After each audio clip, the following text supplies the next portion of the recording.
Assalamualaikum warahmatullahi wabarakatuh. Selamat pagi semuanya. Perkenalkan, nama saya Sri Suningsi.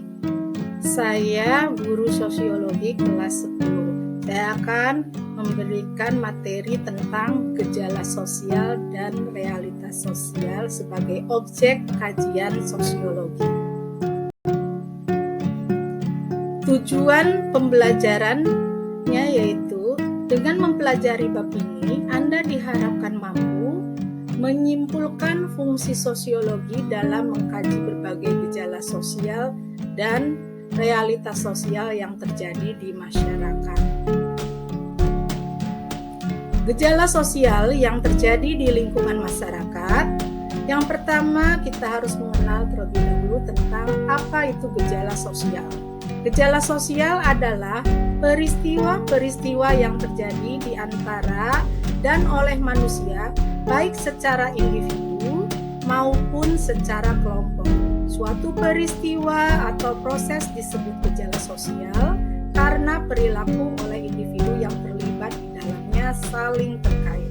Gejala sosial antara lain mencakup gejala ekonomi, gejala politik, gejala budaya, dan gejala moral. Gejala sosial berbeda dengan gejala alam. Gejala-gejala alam adalah peristiwa-peristiwa yang berlangsung di alam dan bukan karena perbuatan manusia secara langsung. Misalnya gempa bumi, longsor, banjir, dan sebagainya. Next, ada beberapa karakteristik gejala sosial, di antaranya adalah sebagai berikut.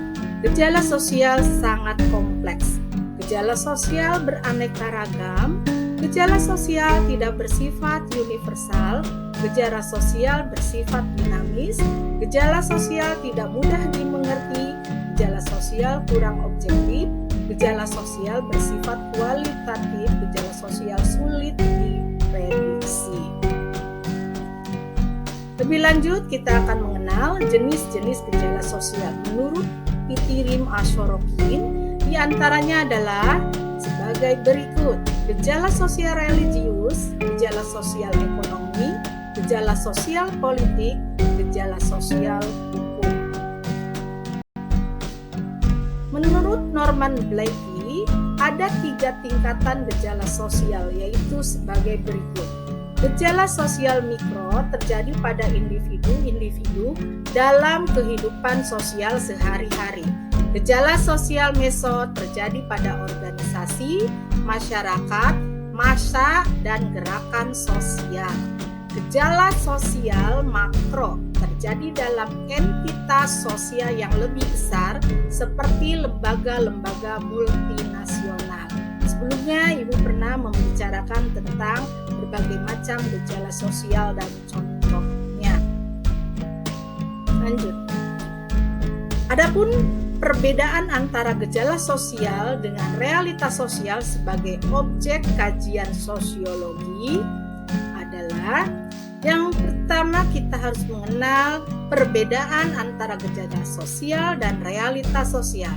Perlu kalian ingat kembali bahwa gejala sosial adalah peristiwa-peristiwa yang terjadi di antara dan oleh manusia, baik secara individu maupun secara kelompok. Suatu gejala atau proses disebut gejala sosial adalah perilaku oleh individu yang terlibat di dalamnya saling terkait. Lanjut. Sementara realitas sosial adalah fakta atau kenyataan yang terjadi dalam kehidupan bermasyarakat sebagai hasil yang terjadi dari konstruksi sosial. Konstruksi sosial sendiri dipengaruhi oleh 3 hal, yaitu konsensus atau kesepakatan, interaksi atau sering kita kenal hubungan antara individu dengan individu, hubungan timbal balik antara individu dengan kelompok, atau hubungan timbal balik antara kelompok dengan kelompok, serta habituasi atau kebiasaan sosial.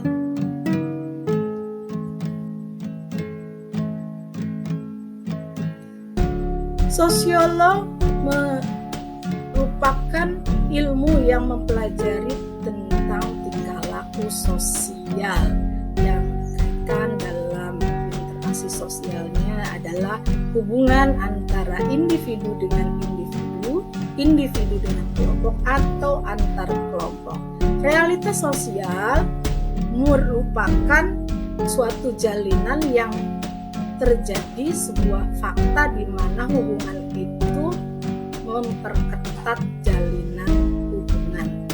Konsep-konsep realitas sosial yaitu konsep tentang keluarga, konsep tentang masyarakat, suatu konsep tentang kelompok sosial atau organisasi sosial, terus kerumunan sosial, dan suku bangsa atau sebuah komunitas sosial. Lanjut. Faktor pembentuk konsep realitas sosial diantaranya masyarakat, organisasi sosial, dinamika sosial, dan perubahan sosial. Jadi ini sifatnya situasional, sementara pada gejala sosial itu dikaitkan dengan bagaimana suatu perilaku yang berlaku dalam suatu individu maupun kelompok.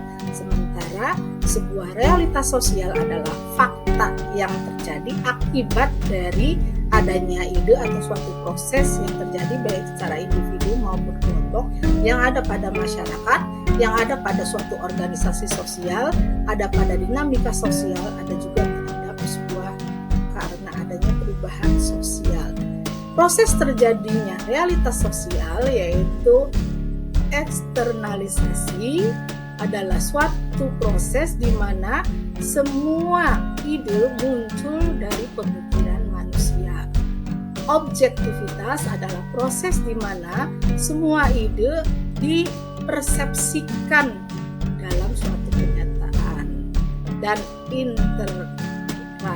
interrealisasi adalah proses di mana kenyataan objek dimasukkan ke dalam diri manusia menjadi suatu pengetahuan. Itulah lingkup dari proses terjadinya suatu realitas sosial.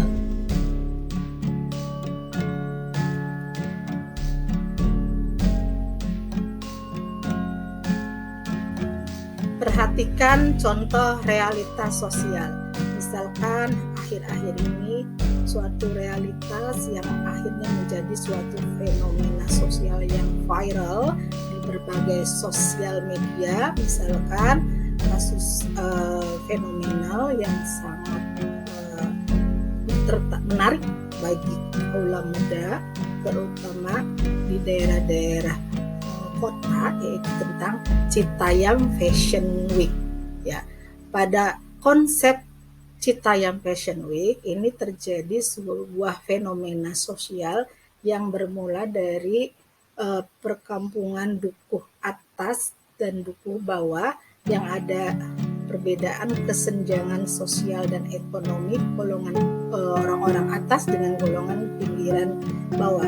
Kebiasaan anak-anak remaja Citayam itu selalu berkumpul di sore hari di daerah area jalanan, ya, di mana kawasan duku atas ini selalu menampilkan hal-hal yang unik dan nyentrik.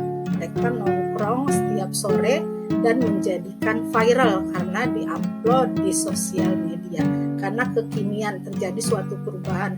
Sebetulnya hal ini terjadi dari zaman dulu, tapi karena konsep adanya proses realitas sosial merupakan salah satu perubahan sosial, maka hal ini menjadi suatu bentuk terjadinya sebuah realitas sosial. Berikut ini beberapa kasus nyata perwujudan dari realitas sosial. Antara lain, yang pertama misalkan ada anak yang ingin mendapatkan beasiswa bidik misi, padahal dia secara ekonomi mampu, misalkan anak pegawai negeri, tapi dia mencoba untuk ikut melakukan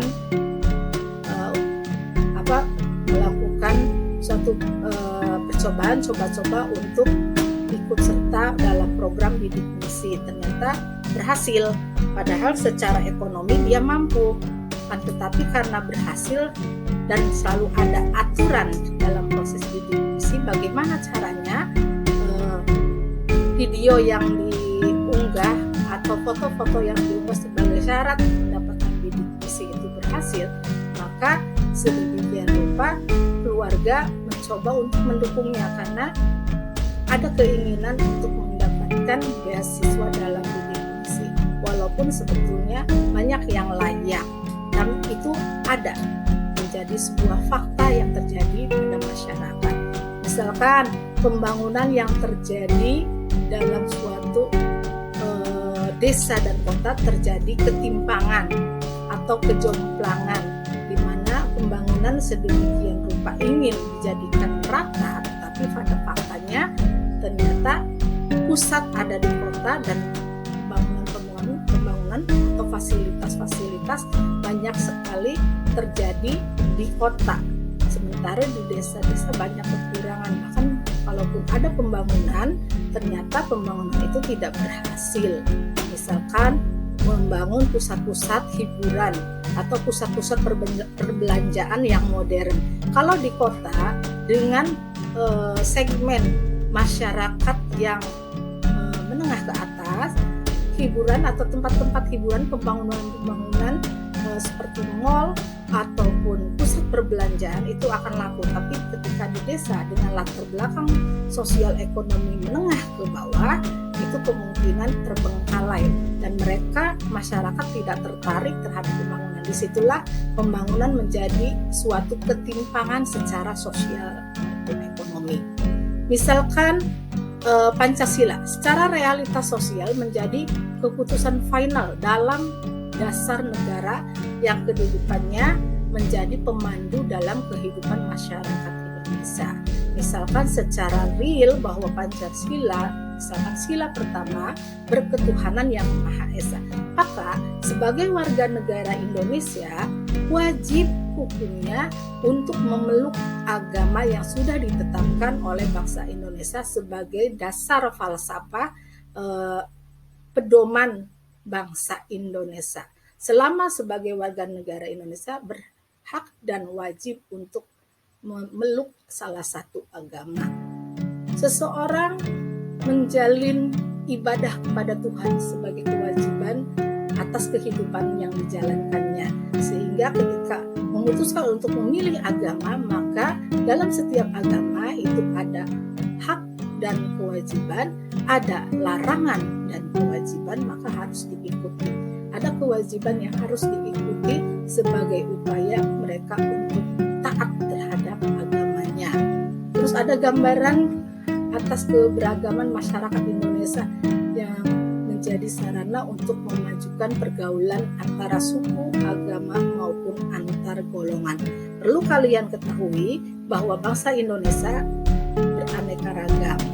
Faktanya secara realitas berbagai macam suku bangsa itu juga akan menjadikan suatu proses di mana suatu suku bangsa juga memiliki kebiasaan, tradisi, dan adat istiadat yang berbeda-beda. Perbedaan itu menjadi suatu keanekaragaman yang indah dan itu menjadi suatu realitas bagi masyarakat Indonesia. Fungsi dan peran sosiologi dalam mengkaji gejala sosial di masyarakat. Istilah sosiologi pertama kali digunakan oleh Auguste Comte. Comte mengatakan bahwa sosiologi adalah ilmu tentang gejala sosial yang tunduk pada hukum alam dan tidak berubah-ubah. Menurut Pitirim Sorokin menyatakan bahwa sosiologi mempelajari hubungan dan pengaruh timbal balik antara aneka macam gejala sosial, misalnya antara gejala ekonomi dan agama, keluarga dan moral, hukum dan ekonomi, serta masyarakat dan politik. Pembangunan itu adalah salah satu kegunaan sosiologi bagi masyarakat. Ya, pembangunan Sosiologi berfungsi untuk memberikan data sosial yang diperlukan pada tahap perencanaan, pelaksanaan maupun penilaian pembangunan. Penelitian merupakan salah satu kegunaan di mana penelitian akan diperoleh suatu rencana penyelesaian masalah sosial yang baik.